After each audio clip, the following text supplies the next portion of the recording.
Meu nome é Graziela Gonçalves, eu tenho 47 anos, sou santista, formada em moda, autora, e talvez alguns de vocês aqui me conheçam como Grazon. Bom, eu recebi esse apelido de um menino que eu conheci quando eu tinha 23 anos e por quem eu me apaixonei perdidamente. Com ele eu vivi uma daquelas histórias de amor que achei que só existia em filmes e livros de romance. Imagina só. Eu trabalhava de vendedora numa loja de roupas e também era locutora de rádio, numa FM, que não existe mais aqui de Santos, a extinta Enseada FM. Ele fazia uns bicos e também tinha uma banda que ninguém conhecia ainda, mas que tanto eu quanto ele, a gente acreditava muito que podia dar certo. Depois de muita relação, quase 2 anos de batalha, finalmente eles foram descobertos por um produtor musical e conseguiram gravar o primeiro CD. Nesse CD tinha uma música muito especial para mim. Foi a primeira música que ele compôs baseada na nossa história. O nome dessa música, Proibida para Mim. Quando as coisas da banda começaram a acontecer de verdade, estavam se transformando assim numa coisa real, ele me convidou para seguir naquele caminho com ele. Eu não pensei muito, não pensei 2 vezes. Eu estava completamente apaixonada e também eu era já fascinada por esse mundo da música. E assim, a gente acabou mudando juntos para São Paulo. Eu fazia um pouco de tudo com ele. Eu era a primeira a ver as letras e dava as minhas sugestões quando ele pedia. E às vezes, quando ele não pedia, eu também dava. Eu falava com os empresários, eu montava agenda. Mais tarde, fui responsável pela implantação do site da banda, respondi os e-mails dos fãs. Enfim, a nossa vida vivia em volta da banda e para que cada vez mais a gente pudesse concretizar aquele sonho. Vieram muitos CDs depois daquele primeiro e todos eles muito bem-sucedidos. Em cada um deles havia uma ou mais músicas sempre que falava de mim ou que fazia alusão à nossa vida, ao nosso relacionamento. Eu ficava super feliz, super lisonjeada. Porque no fundo, eu continuava sendo aquela menina da praia, aquela menina de Santos. E de repente, eu percebi que eu tinha me transformado na musa inspiradora do meu amor. Mas o que me deixava mais feliz mesmo era saber que aquelas palavras que tinham sido compostas para mim, hoje já embalavam o namoro de tantos casais Brasil afora. Era muito legal. A gente acabou se casando. E ao todo foram quase 20 anos de relacionamento. Mas a vida, ela é um desafio, né, gente? E nem tudo são flores. A gente já tinha grana, sucesso, fama, o sonho da casa própria, carro na garagem.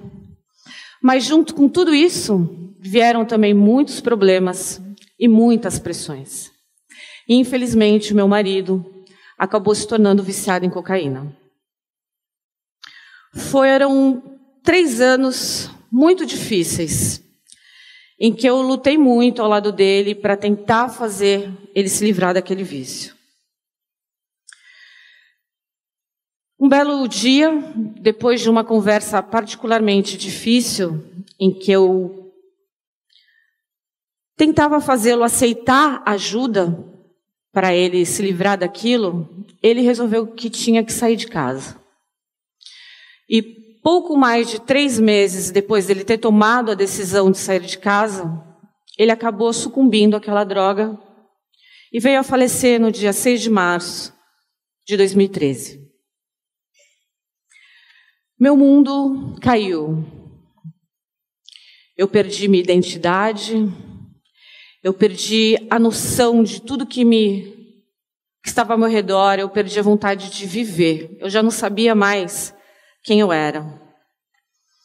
E como se toda essa dor que eu estava sentindo não bastasse, Alguns jornalistas dessa mídia sensacionalista que hoje a gente conhece tão bem, noticiaram que, na verdade, ele tinha morrido de amor. Que ele tinha morrido porque eu o havia abandonado. Veja só. Ninguém sabia da minha vida. Ninguém sabia de toda a luta que eu tinha vivido ao lado dele naqueles últimos anos. E aí, gente, vocês imaginam, em tempos de mídias sociais completamente estabelecidas, como a gente conhece hoje, algumas pedrinhas se transformaram numa verdadeira avalanche. Sofri difamação, ameaças, recebi muito ódio, foi bem complicado. E o mais irônico, ou o mais triste, é que tudo aquilo era também alimentado por muitos daqueles que cantaram para os seus namorados e namoradas as músicas que tinham sido compostas para mim. Eu me transformei em ré no tribunal da internet, julgada, condenada, sem direito à defesa. Eu era julgada por quem não fazia ideia de quem eu era. Não foi nada fácil. Do dia para a noite, de musa inspiradora, eu me transformei em causadora da morte de um dos maiores ídolos do rock brasileiro. Ele era o Chorão, da banda Charlie Brown Jr. Quando eu comecei a entender o que estava acontecendo comigo, quando todo aquele turbilhão começou a entrar na minha cabeça, eu percebi que uma palavra se destacava no meio de todos aqueles absurdos que eu li a meu respeito. Essa palavra era culpada. E ela veio forte, pesada, como uma redoma que eu achei que ia me aprisionar para sempre. Eu não conseguia entender o porquê daquilo, eu não me sentia culpada. Eu tinha plena consciência de que eu tinha feito tudo o que estava ao meu alcance. No começo, que a gente não acha que vai, tomar uma proporção tão grande, aquelas conversas duras, depois idas ao médico, tentativas de tratamento, e até uma internação voluntária que acabou não dando certo. Ele era meu marido, o amor da minha vida, e eu fiz tudo que eu podia naquele momento. Mas tinha um detalhe muito importante. Ele não era uma criança. Ele era um homem que tomava as decisões.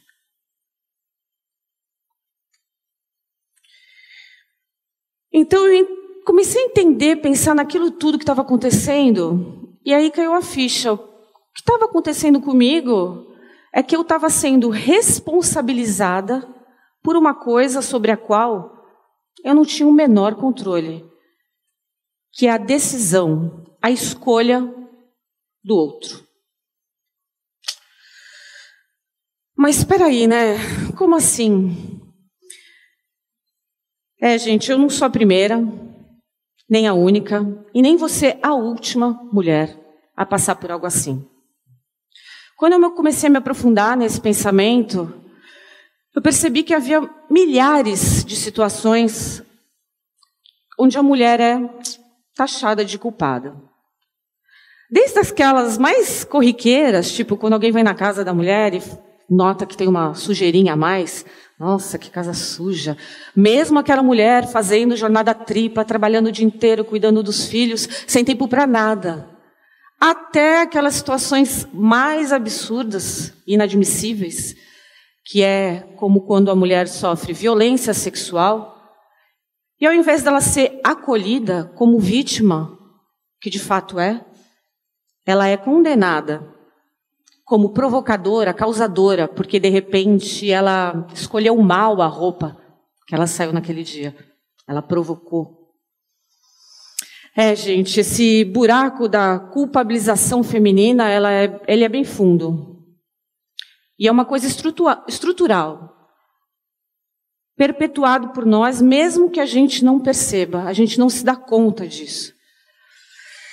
Eu acredito que chegou a hora desse tema ser discutido de verdade. Eu acho que chegou a hora da gente olhar para essa situação como ela realmente deve ser olhada. Com muita humanidade, com muita generosidade, sem cinismo, sem machismo, com muito respeito. Porque é algo que uma hora ou outra, todas nós mulheres sofremos, independente de raça, credo ou classe social. E agora, voltando para esse buraco dessa culpabilização, eu também acho que cabe um olhar para como a gente está educando as nossas crianças, os nossos meninos e meninas. Para responder aos papéis que eles vão representar na sociedade do futuro, para que a gente tenha uma sociedade mais justa para todo mundo. Voltando para a minha situação, eu ali, afundada naquele desespero, completamente soterrada por todos aqueles julgamentos e conceitos que estavam projetando em mim, eu senti que aquilo não estava certo. Nem eu e nem mulher alguma deveria passar por aquilo. O meu resgate mesmo começou quando eu recebi um convite para escrever o livro sobre o que eu tinha vivido. Nesse processo de escrever toda a minha história, sobre toda a minha história, eu acabei tendo que fazer uma revisão forçada, né? Dos momentos bons e, claro, aqueles que eram doloridos, aqueles que eu não queria, que eu estava evitando muito. E eu percebi uma coisa muito curiosa, que enquanto eu escrevia, eu me pegava com pudores de contar sobre a minha participação nas coisas. Eu me tinha medo, que as pessoas vão achar, ai, que convencida, ai, que presunçosa, quem que ela está pensando que ela é, né? Percebi que enquanto eu escrevia, eu ia tentando minimizar o meu papel. Eu tinha medo de ser julgada, mais uma vez. E aí eu comecei a pensar, mas vem cá, por que eu estou sentindo isso? Por que eu não posso falar daquilo que eu realmente fiz? Isso me deu uma certa revolta. Vocês percebem como essa culpa já está incutida na gente? Foi então que eu me dei conta que aquela redoma de culpa que tentaram colocar à minha volta já não me continha mais. Eu tinha crescido e eu já era mais forte do que ela. Depois de 5 anos de um silêncio autoimposto, eu lancei em setembro do ano passado, 2018, um livro contando a história da minha vida ao lado do Alê, Chorão, Alexandre. O nome do livro é Se Não Eu, Quem Vai Fazer Você Feliz. Esse nome foi tirado do refrão daquela música que eu citei no começo da palestra. Por isso que é uma música tão especial. O livro acabou sendo muito bem recebido, o que me deixou muito contente. Mesmo assim, até hoje, eu sou obrigada a lidar com comentários nas minhas mídias sociais do tipo, esse livro só fez sucesso porque ela está falando de um cara famoso. Queria ver se ela escrevesse sobre a vida dela. Mas essa é a minha vida. Essa é a minha vivência. Sim. É impressionante que, às vezes, quando uma mulher resolve assumir o papel que ela teve na construção do sucesso do seu parceiro, ou de uma empresa, ou de uma sociedade, como isso ainda incomoda algumas pessoas. É muito mais fácil, né, dar um prêmio de consolação para a gente, tipo aquele ditado babaca, atrás de um grande homem existe uma grande mulher. Atrás o quê? A gente não tem que estar atrás de nada, a gente tem que ter respeito, a gente tem que ter igualdade. E eu cansei de lidar com esse formato que só quer abafar a gente. Não dá. Hoje, eu faço as minhas escolhas. Eu escolho não me desculpar por ser mulher. Eu escolho não me desculpar por não ser passiva. Eu escolho não me desculpar por não me encaixar no molde que a sociedade espera que eu cumpra. Quando eu fiz isso, finalmente, eu me resgatei. E sabe o que foi que eu descobri? Que se não eu, quem vai me fazer feliz? Obrigada. Obrigada.